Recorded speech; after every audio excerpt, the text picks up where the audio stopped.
Alright guys, this is actually a ranty vlog.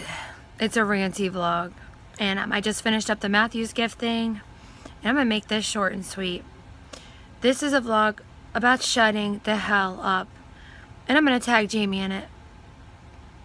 And I'm probably going to regret that. But we're going to talk about a few things. We're getting divorced. And there's a lot of reasons for that. And it's been going on. The reasons have been going on for more than 10 years. And all the people that are now aware of this have a lot of opinions. And they have a lot of opinions because Jamie has been very remorseful over certain things and feels he needs to go run and confess to people in order to be told it's okay. And it's not. And I have some pretty strong feelings about that. We're gonna go through some facts about the matter, and that's number one.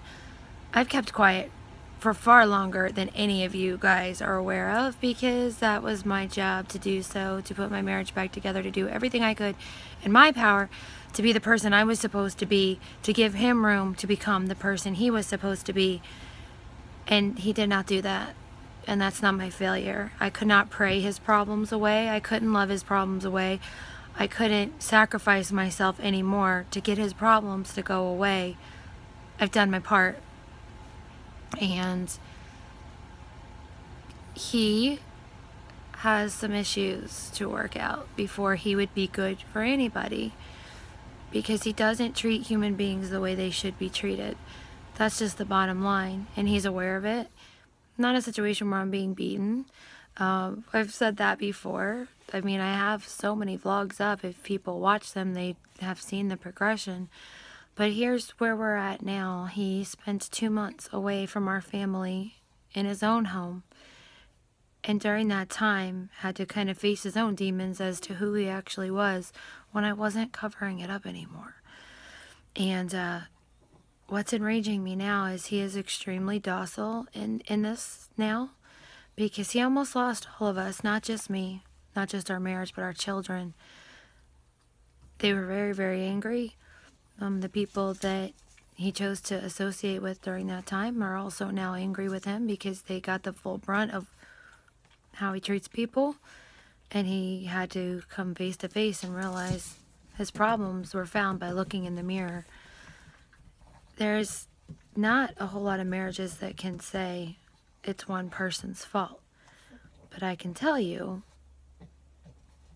no matter what problems we were having, I bent as far backwards as possible in order to cover his for years.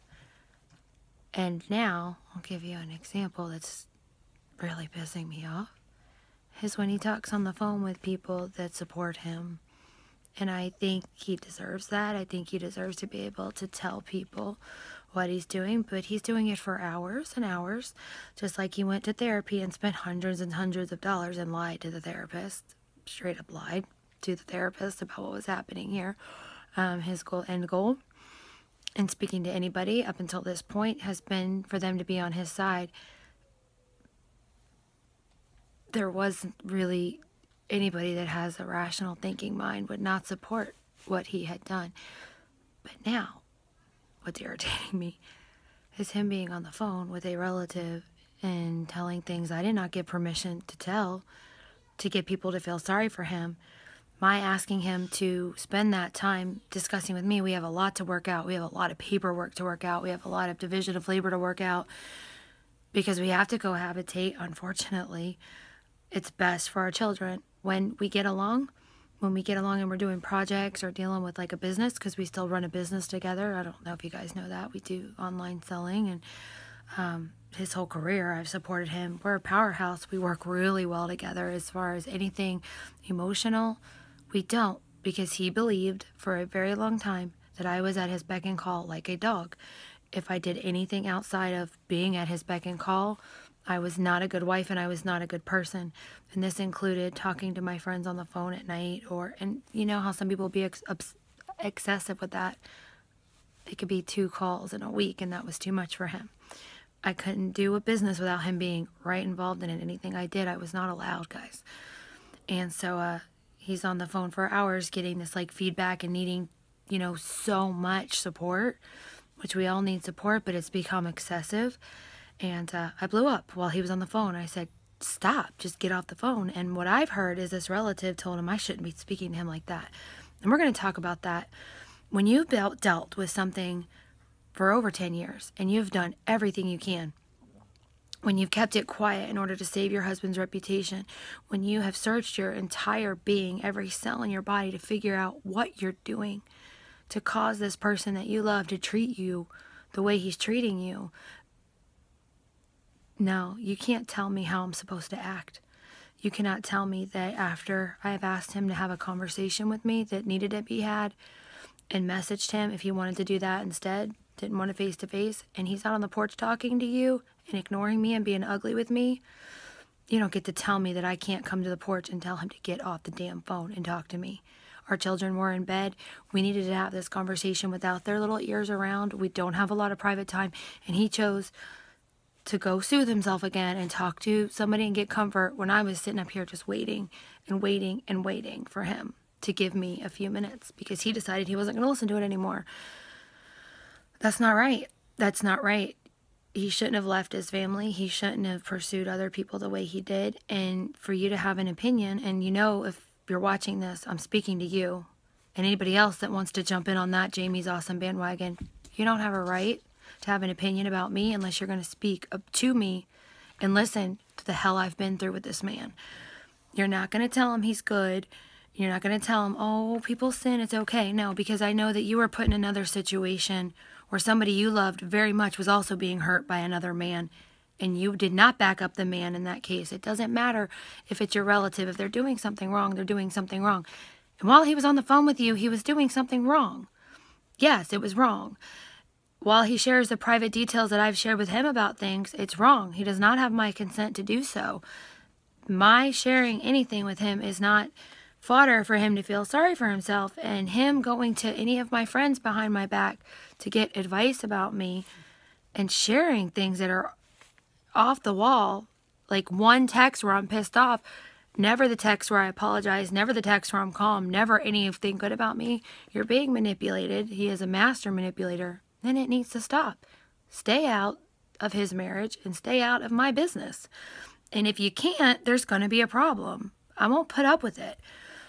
Just stop. Just shut up. If you want to talk to him about his issues from his childhood, things he's done, that's fine. But don't spend 5 minutes telling him how I should act. I really got sick of that during our marriage.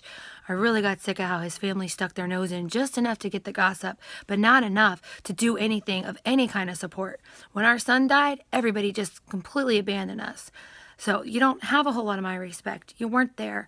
You weren't there before, and now everybody wants to like rush in and, you know, save Jamie from all his shit.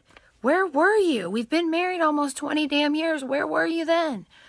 Where were you when he was doing the things he was doing? Were you calling and checking in on him then? Did it ever occur to you that maybe it's a little bit of bullshit that he's calling you now and needing your support? He needed it a long time ago.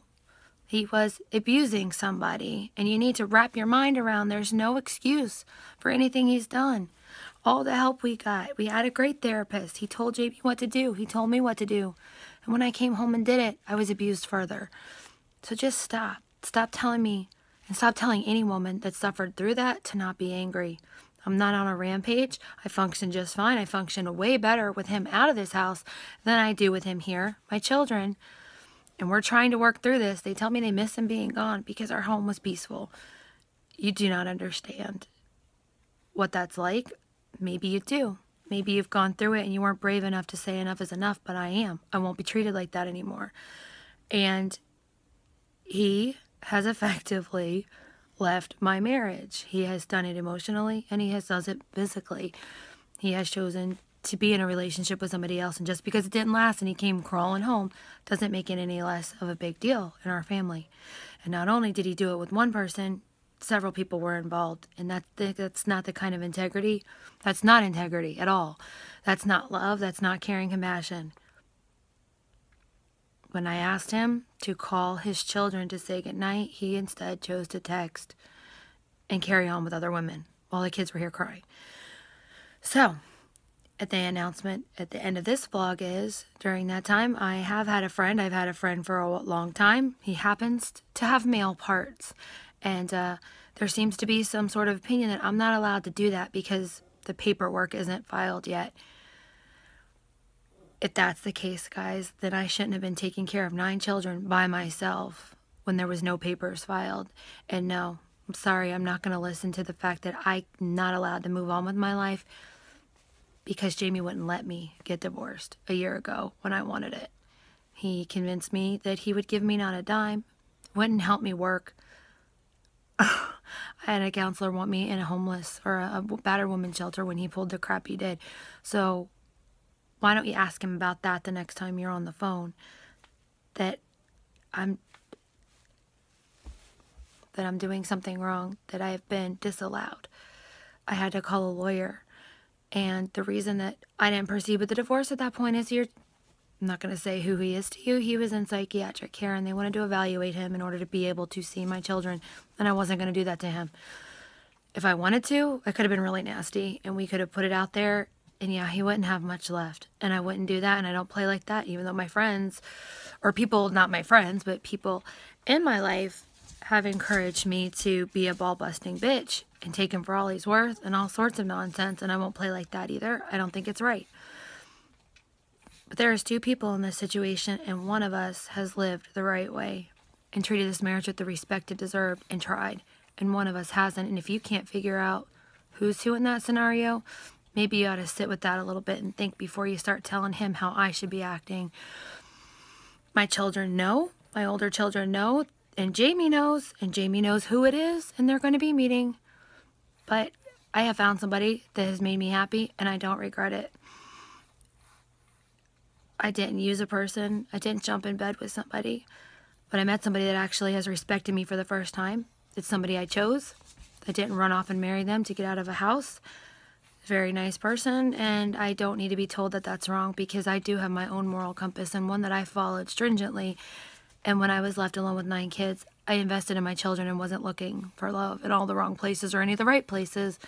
I had a friend that became more. And maybe a year ago I'd feel guilty like that because of God and Christianity and all the other things. It's supposedly how I'm supposed to live. But I am going to be somebody's wife eventually. It's not Jamie's. He didn't respect that. He didn't honor it. And he didn't cherish it at any point in this marriage. And the reason you don't know these things is because I protected him. And I needed his children to respect and look up to him. And if you knew even half of the hell that I've been through, you wouldn't dare sit on the phone and tell that man what I should be treating you like.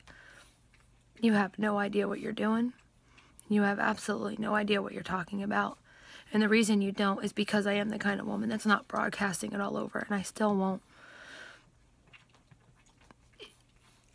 When a woman says that something's wrong, I really wish, and I've said it multiple times, listen, you can be your neighbor. If you don't think they're a bad guy, you don't have a clue. You don't have a clue what goes on behind closed doors with people. You don't have a clue. And you're not doing him any favors by patting him on the back and telling him, oh, it's okay. No, we need to say what's not okay is not okay. Focusing so much on the fact that I am in love with somebody else after years of being treated like a piece of garbage. No, we're not going to focus on that because I'm doing the right thing. It's not taking over my life. I have somebody I enjoy spending time with.